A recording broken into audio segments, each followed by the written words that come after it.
Alright, hello again and welcome back to the series where I talk about all the games I played that I'm interested in the upcoming month. The month for this video is November of 2024, getting close to the end of the year. So as always, let's just get right into it.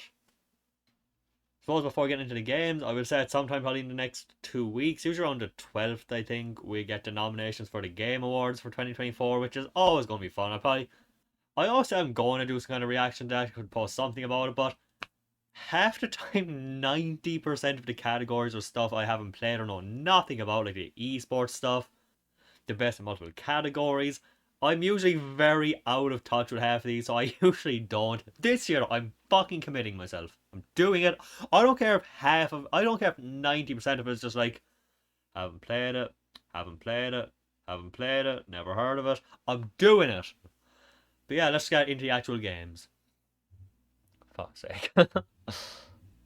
On the 7th, something I'm weirdly excited about, I think it has a lot of potential, Empire of the Ants. A real-time strategy kind of game where you just control a colony of ants and build up your army, do your thing, be an ant. This is one of those games that, like, every time I ever checked the PlayStation Store, I didn't really look at this, but it always kind of caught my eye, and I don't know, it's one of my most anticipated games of this year going back. Like, I think if I knew about this beforehand and had looked at it more, this would have made my top 10 for this year. The games I really want to play. It has the kind of same vibe as a chill, cozy mobile game, but hopefully without all the bullshit that comes along with a mobile game. Empire's 8-player co-op, so I look forward to playing this alone. Who the fuck else is going to play this with me? But still, I'm really looking forward to it. I can't wait to be an ant. It looks like a very cozy, chill game just to pick away at a couple of things a day if you want to do and not have to really focus too much. Not really have to just dedicate yourself to this. Just pick away little bits at a time. So, prepare to embark on an epic adventure like no other, in a world never seen, where the fate of millions lies in your sole hands.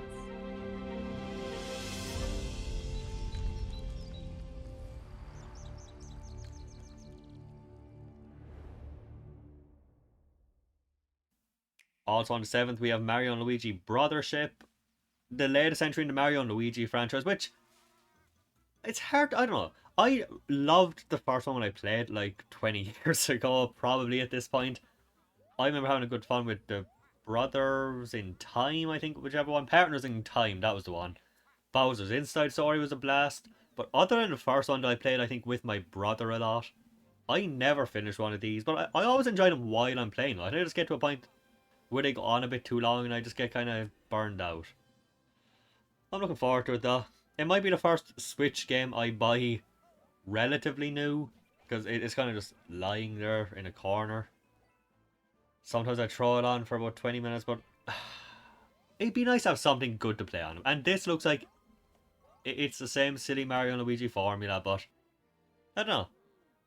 It's been too long. We haven't seen this since like the DS era.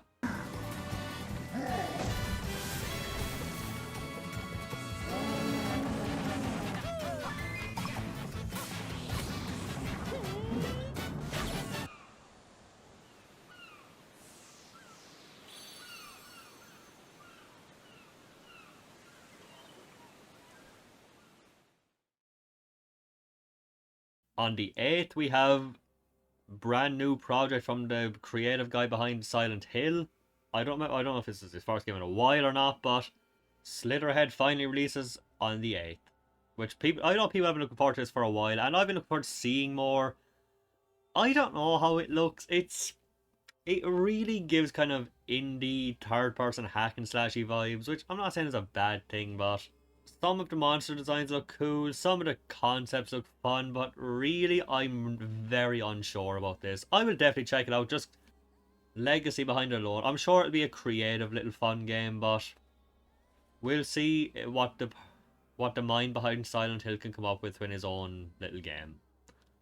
I hate sound dismissive of it, but the trailer didn't do a ton for me, but I'm definitely interested to see where it goes. It could be a surprisingly fun little thing for me. God, I sound like I'm really fucking dismissing it. I'm trying not to. I'm really not trying to sound mean here.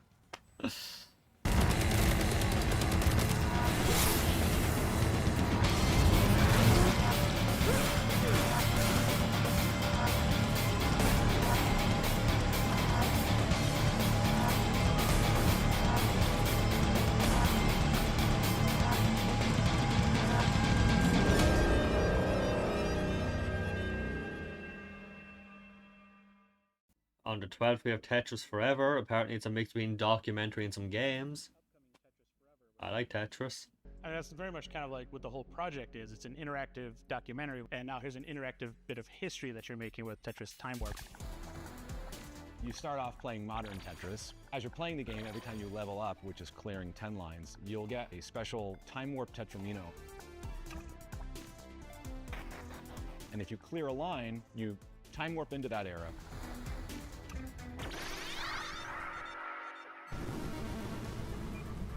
You'll have 20 seconds on a clock, and you have to complete a small challenge. I can play. This is easy. Oh boy.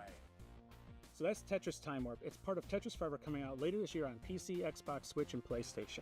Hopefully you'll get together with your friends and give it a shot.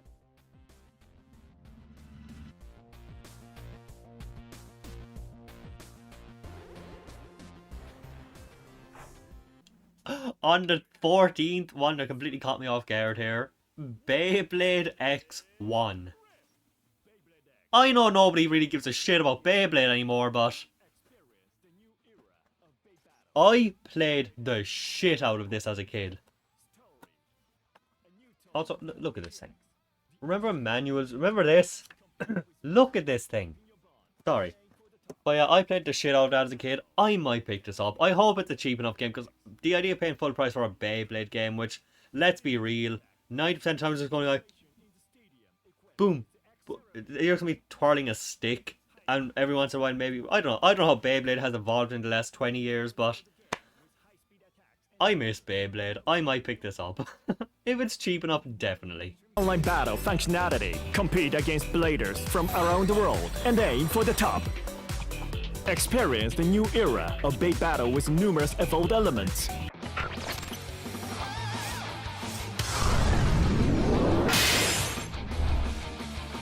Beyblade X Zone releases on November 14th for Steam. Also on the 14th, I'll quickly mention the Dragon Quest 3 remaster, 2D remake thing is releasing. I'm not sure if I'm interested in this. I don't know, it's the way it looks on it hasn't really done much for me, but I might keep my eye on it. It's always nice to see more Dragon Quest in general. Begins.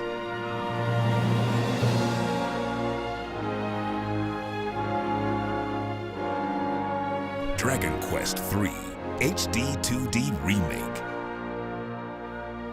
Available November 14th. Yeah, that's it. That's not really a huge month, but you know what? October is surprisingly packed in a lot of ways, so it's not too bad. But yeah, there's not any movies and stuff. I thought there'd be more. There's a few remasters as well that might be okay, but not really hugely catching my eye. And I don't want to put them here just to throw them in. Horizon's Lego Adventure is coming at some point, but the reason I noticed that is because every fucking event ever, like, yeah, the Lego Horizon fucking thing is coming. Yeah, I know. You've showed me 12 times. I don't need to see it again. That's the reason it's kind of stuck with me. Who knows? Maybe that's part of their strategy. If you're annoyed by an advertisement, you remember it. Yeah. Thank you anyone for watching. As always, let me know what you're looking forward to. Let me know if there's anything I missed.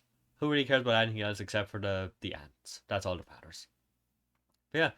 Thanks again for watching. See you for the next one. For the final one of the year.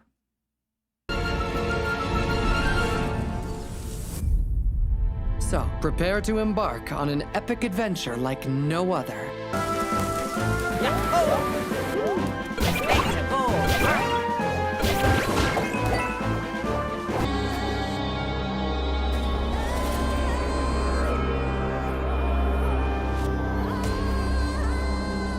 Tetris Forever, which is a collection of some of the best Tetris games of all time. Beyblade. 3, 2, 1, let it rip! Beyblade X, the highly anticipated game adaptation.